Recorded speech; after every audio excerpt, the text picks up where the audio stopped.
Why do you think people need guru figures? Why do they turn to all these guru figures? I have very often said this, and I want to repeat that again. And in the Oriental countries, that's the culture in which we were brought up. And there were no escapes for us in those days. See, religion was the only escape for people. But in the West, why they are falling for all these gurus that come is that then once you have everything that you can reasonably ask for, this basic question springs up, pops up in us, and we ask ourselves and others, is that all? And we are not ready to accept that's all, see. We have been brainwashed to believe that we are all materialistic in our thinking, in our way of life. And they have unfortunately superimposed on that what is called the spiritual life.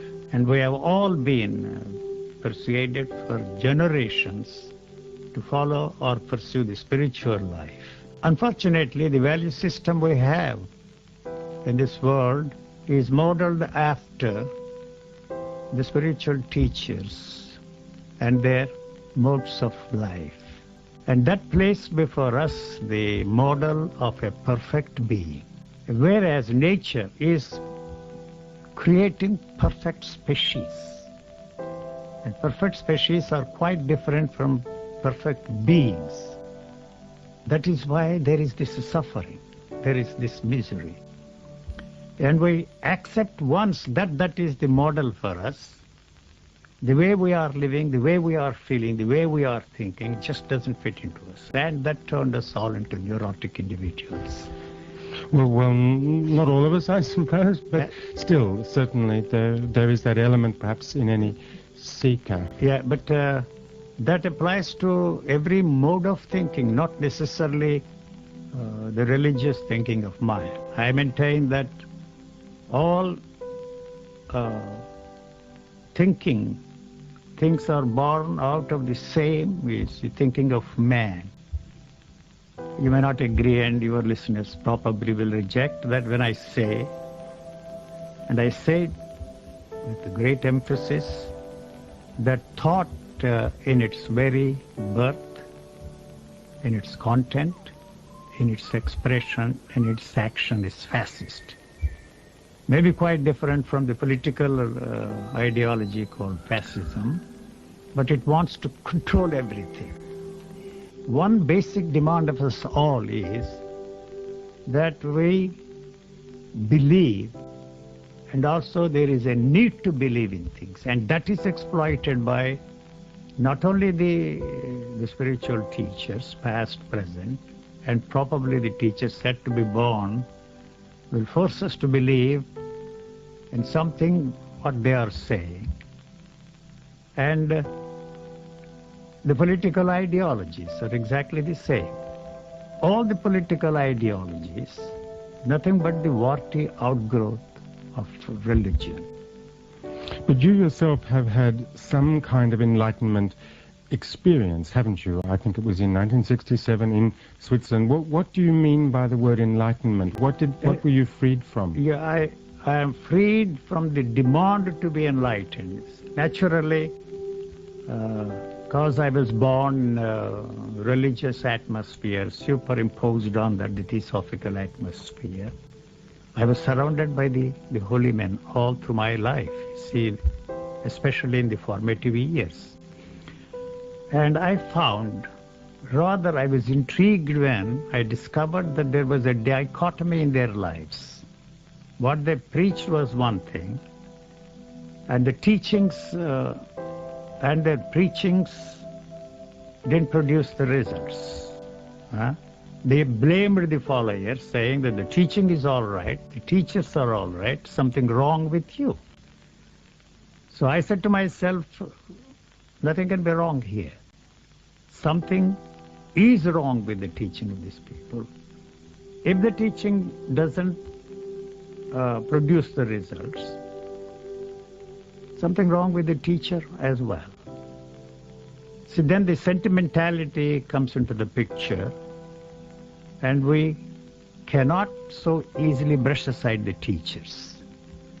And the teachers that were around me were the imitators of the great teachers that mankind is supposed to have produced. And this was really my problem. You see, I did not call them hypocrites. I did not call them this, that, or the other. But why am I interested in enlightenment? Because I was brought up in that atmosphere. The be-all and end-all of our existence was to attain enlightenment. And then when once the whole traditional background went out of my system, I switched over to psychology, to science, to modern contribution of the thinkers of our today. And I didn't discover anything original there. So I go to the extent of saying that there is nothing original in anybody. I can say that the thoughts I think are not my own, the feelings I feel are not my own, and the experiences I experience are not my own, because all my experiences are born out of the thinking process. So there is nothing original. I have a friend who is one of the top film directors and is also the biographer of my book. And I tell him always, don't quote the source, you're always original. And I discovered in my own way, and I still maintain, that this human body is nothing but an extraordinary computer with tremendous innate, inborn intelligence unparalleled. And the intellect which we have acquired through repetitive process, through study, through this, that, and the others is no match to that. I am not here to give a talk, but let me say what I want to say. And so I, somehow it hit me one day like a lightning or an earthquake that there is no such thing as enlightenment at all. And why the hell have I been pursuing this, wanting this? And everything that is there in the book I have, through the help of my own thought, experienced myself. Anything that is there you can experience. Is there anything that I can experience? I do not know. So it occurred to me, and still I maintain, that what you do not know, you cannot experience. What we know is always a second-hand, third-hand knowledge that is passed on to us from generation to generation. And then that switched on to me and put me in a situation where I wanted to want something which nobody else wanted. Everything I wanted, you see, was what they wanted me to want. Is there anything that I want other than what they wanted me to want? Then I found that there was nothing that I wanted to want other than that, other than what they wanted me to want. But it never occurred to me that that is also a want, to want something that others wanted me to want, and not to want what they wanted me to want. And so it hit me so hard, like an earthquake or a lightning, and finished the whole thing. And what happened? Has anything happened? I don't even know. So I am certain that there is no such thing as enlightenment at all.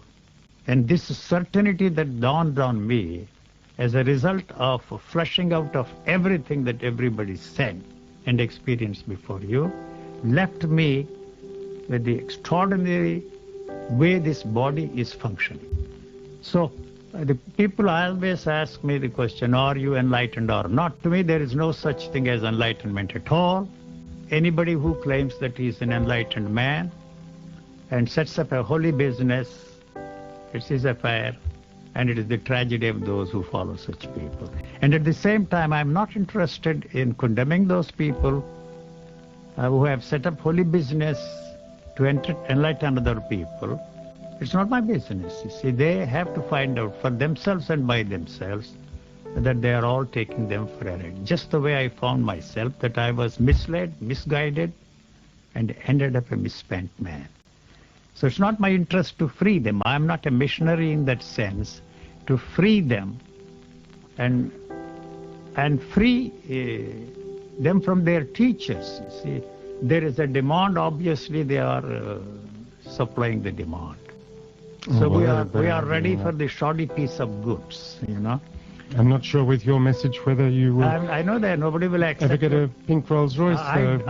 I don't know, try and buy one Rolls Royce car. Huh? It's not a joke, you see. And 96 Rolls Royce cars or 360 Rolls Royce cars is a joke. You know, those people who give, denying themselves the basic things, put them there. And it's an easy way of living, you see, for them. They try and function in this world. Many of those people, I call them Krishnamurti's widows, Rajneesh widows, and divorcees of the teachers that we are having in our midst. And sometimes I use a very crude expression, tarts and harlots who go to every guru. That's the kind of people that come to see me. And so I decided, you see, to go public, if I may use that word, one day, and try to use this media to communicate whatever I want to put across to those people who are not actually caught up in this kind of a thing. But everybody is caught up in something or the other. You see, whether it is a political ideology or religious ideology or name it, you see. So as I said at the very beginning, we have to believe and we need to believe. We also need to understand, don't we? I mean, that is a basic human desire, to understand the world. Do you feel that your message is helping people to understand, or is it just lulling them in some way? No.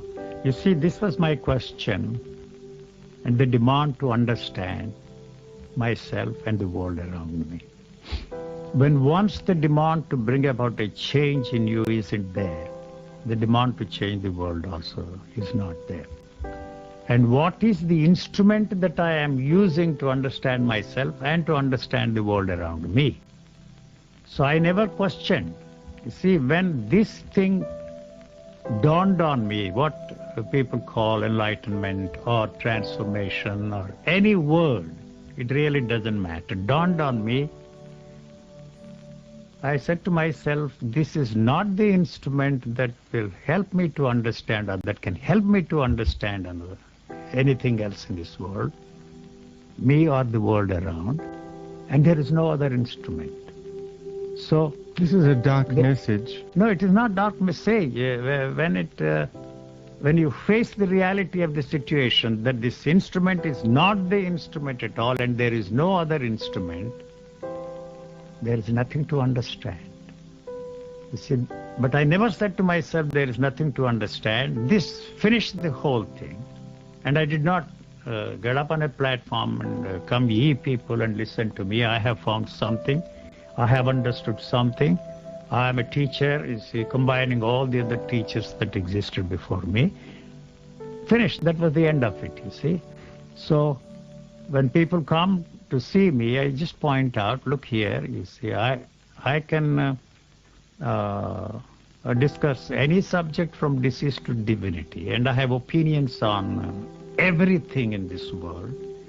But at the same time, I know that my opinions are no more valid than the opinions of, you see, the fellow who is sweeping the floor there or collecting the garbage. You see, we think that, you see, a religious man or an enlightened man's opinions are very important and that will help us to understand something.